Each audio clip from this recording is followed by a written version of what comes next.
ಯುದ್ಧ ವಿರಾಮದ ಹಿಂದಿದೆಯಾ ಚೀನಾದ ಕೈವಾಡ? ಪಾಕಿಸ್ತಾನಕ್ಕೆ ಗಿಣಿಪಾಠ ಮಾಡಿದ ಡ್ರ್ಯಾಗನ್ ನಾಡು. ಭಾರತದ ಆಪರೇಷನ್ ಸಿಂಧೂರದ ಹೊಡೆತಕ್ಕೆ ಪಾಕ್ ಪತ್ತರಗುಟ್ಟಿ ಹೋಗಿರೋದಂತೂ ಸತ್ಯ. ಆಪ್ತಮಿತ್ರ ಟರ್ಕಿ ಕೊಟ್ಟ ಡ್ರೋನ್ಗಳೇ ನಮಗೆ ಆನೆಬಲ ಅಂತ ಏನೋ ಸಾಧಿಸಿ ಬಿಡ್ತೀವಿ ಅಂತ ಬಂದ ಪಾಕ್ ಭಾರತದ ಬ್ರಹ್ಮೋಸ್ S-400 ಅಸ್ತ್ರಗಳ ಮುಂದೆ ಉಡೀಸಾಗಿವೆ. ಕೇವಲ 23 ನಿಮಿಷದಲ್ಲಿ ಅರ್ಧ ಪಾಕಿಸ್ತಾನವನ್ನ ಬಡಿದು ಬಿಸಾಕಿದೆ ಭಾರತ. ಆದರೆ ಏಕಾಏಕಿ ಪಾಕ್ ಮಂಡಿಯೂರಿದ್ದು ಯಾಕೆ? ಅಮೆರಿಕ ಸಂಧಾನ ಸೂತ್ರ ಹೆಣೆದದ್ದು ನಿಜಾನ? No chance. ಇಲ್ಲೇ ಇರೋದು ದೊಡ್ಡ ಟ್ವಿಸ್ಟ್. ಅಸಲಿಗೆ ಪಾಕಿಸ್ತಾನದ ಕದನ ವಿರಾಮದ ಹಿಂದಿರುವ ಕಾರಣದ ಕೈ ಅಮೆರಿಕದಲ್ಲ, ಬದಲಿಗೆ ಚೀನಾದ್ದು. ಅಮೆರಿಕ ಹೆಗಲ ಮೇಲೆ ಬಂದೂಕಿಟ್ಟ ಚೀನಾ. 62 ಬಿಲಿಯನ್ನ ಸಿಪಿಇಸಿ ಯೋಜನೆ ಮಣ್ಣು ಪಾಲಾಗುವ ಭೀತಿ. ಎಸ್, ಇದು ಅಚ್ಚರಿಯಾದ್ರೂ ಸತ್ಯ. ಪಾಕಿಸ್ತಾನದ ಕದನ ವಿರಾಮ ಪ್ರಸ್ತಾಪನೆ ಹಿಂದೆ ಡ್ರ್ಯಾಗನ್ ನಾಡಿನ ನಡೆಯೇ ಪ್ರಮುಖ ಕಾರಣ ಎನ್ನಲಾಗ್ತಾ ಇದೆ. ಹಾಗೆ ನೋಡಿದ್ರೆ ಪಾಕಿಸ್ತಾನವನ್ನೇ ತನ್ನ ಕಬ್ಜಾಗೆ ತೆಗೆದುಕೊಂಡಿರುವ ಚೀನಾ ಆ ದೇಶದಲ್ಲಿ ಬರೋಬ್ಬರಿ $62 ಬಿಲಿಯನ್ ಹಣ ಹೂಡಿಕೆ ಮಾಡಿದೆ. Yes, CPEC project. ಅಸಲಿಗೆ ಸಿಪಿಇಸಿ ಅಂದ್ರೆ ಚೀನಾ ಪಾಕಿಸ್ತಾನ ಎಕಾನಮಿಕ್ ಕಾರಿಡಾರ್. ಈ ಕಾರಿಡಾರ್ ನಿಜಕ್ಕೂ ಚೀನಾದ ಪಾಲಿಗೆ ಅಳಿವು ಉಳಿವಿನ ಯೋಜನೆಯೇ ಆಗಿದೆ. ಈ ಸಿಪಿಇಸಿಯ ಭವಿಷ್ಯ ಕಾಪಾಡುವ ದೃಷ್ಟಿಯಿಂದಲೇ ಚೀನಾ ಅಮೆರಿಕದ ಹೆಗಲ ಮೇಲೆ ಬಂದೂಕಿಟ್ಟು ತನ್ನ ಕಾರ್ಯವನ್ನ ಸಾಧಿಸಿದೆ. ಸಿಪಿಇಸಿ ಯೋಜನೆ ಮೇಲಿತ್ತ ಆಪರೇಷನ್ ಸಿಂಧೂರದ ಕಣ್ಣು. 23 ನಿಮಿಷದ ಭಾರತದ ಕಾರ್ಯಾಚರಣೆಗೆ ಬೆಚ್ಚಿಬಿದ್ದ ಚೀನಾ. ಭಾರತದ ವಿರುದ್ಧ ಸದಾ ಬೆಂಕಿ ಕಾರುವ ಈ ಡ್ರ್ಯಾಗನ್ ನಾಡು ನಿಜಕ್ಕೂ ಈಗ ಬೆಚ್ಚಿ ಬಿದ್ದಿದೆ. ಆಪರೇಷನ್ ಸಿಂಧೂರ್ ಹೆಸರಲ್ಲಿ ಸಿಡಿದ ಬ್ರಹ್ಮೋಸ್ ಆಘಾತಕ್ಕೆ ಚೀನಾ ಇನ್ನಿಲ್ಲದಂತೆ ಬೆದರಿದೆ.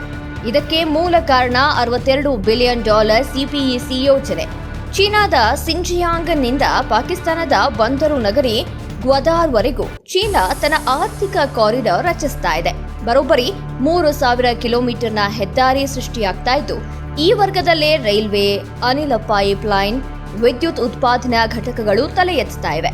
ಹಾಗಂತ ಈ ಎಲ್ಲಾ ಯೋಜನೆಗಳಲ್ಲಿ ಹಣ ಹೂಡಿ ಕಾರ್ಯ ಸಾಧಿಸ್ತಾ ಇರೋದು ಚೀನಿ ಕಂಪನಿಗಳೇ. ಭವಿಷ್ಯದ ಆರ್ಥಿಕ ಕಾರಿಡಾರ್ ಆಗಿ ಈ ಹಾದಿಯನ್ನ ಬಳಸಿಕೊಳ್ಳುವ ಚಿಂತನೆ ಚೀನಿಯರದ್ದಾಗಿದೆ. ಅಷ್ಟೇ ಅಲ್ಲ, ಸೌದಿಯಿಂದ ಅನಿಲ ಪೈಪ್ಲೈನ್ ಇದೇ ಹಾದಿಯಲ್ಲಿ ಹಾದು ಬರಲಿದೆ. ಪಿಒಕೆ ನಮ್ದೇ ಎಂದ ಮೋದಿ ಮಾತಿನಿಂದ ದಿಗಿಲು. ಸಿಪಿಇಸಿ ಟಾರ್ಗೆಟ್ ಆದ್ರೆ ಚೀನಾ ಖತಮ್. ಪಾಕಿಸ್ತಾನದೊಳಗೆ ನುಗ್ಗಿ ಹೊಡೆದ ಭಾರತ ಪಿಒಕೆ ನಮ್ದೇ ಅಂತ ಶರ ಬರೆದಿದೆ. ಹಾಗೆ ನೋಡಿದ್ರೆ ಸಿಪಿಇಸಿ ಯೋಜನೆ ಪಿಒಕೆ ಮೂಲಕ ಹಾದು ಹೋಗಬೇಕಿದೆ.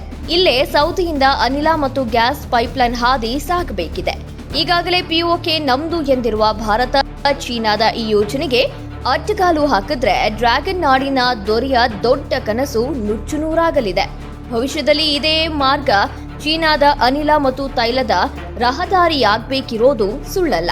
ಹೀಗಾಗಿ ಎಲ್ಲಿ ಸಿಪಿಇಸಿಯನ್ನ ಭಾರತ ಟಾರ್ಗೆಟ್ ಮಾಡಿಬಿಡುತ್ತೋ ಅನ್ನುವ ಆತಂಕದಲ್ಲಿಯೇ ಚೀನಾ ಪಾಕಿಸ್ತಾನವನ್ನ ಛೂ ಬಿಟ್ಟು ಅಮೆರಿಕ ಅಂಗಳ ತಲುಪಿಸಿದ್ದು. ಗ್ವಾದಾರ್ ಬಂದರಿನಲ್ಲಿ ತಲೆ ಎತ್ತಬೇಕಿದೆ ಚೀನಾ ನೌಕಾನೆಲೆ. ಭಾರತವನ್ನ ಚಕ್ರವ್ಯೂಹದಲ್ಲಿ ಸಿಲುಕಿಸುವ ಹುನ್ನಾರ. ಸಿಪಿಇಸಿ ಯೋಜನೆಯ ಬಲು ದೊಡ್ಡ ದುರುದ್ದೇಶ ಪಾಕಿಸ್ತಾನದ ದೊಡ್ಡ ಬಂದರು ಗ್ವಾದಾರನ್ನ ಚೀನಾ ತನ್ನ ಕೈವಶ ಮಾಡಿಕೊಳ್ಳೋದೇ ಆಗಿದೆ. ಹೌದು, ಗ್ವಾದಾರ್ನಲ್ಲಿ ಚೀನಾ ತನ್ನ ಬಲು ದೊಡ್ಡ ನೌಕಾ ನೆಲೆಯನ್ನ ಸ್ಥಾಪಿಸುವ ಸ್ಕೆಚ್ ಅನ್ನ ಹಾಕಿದೆ.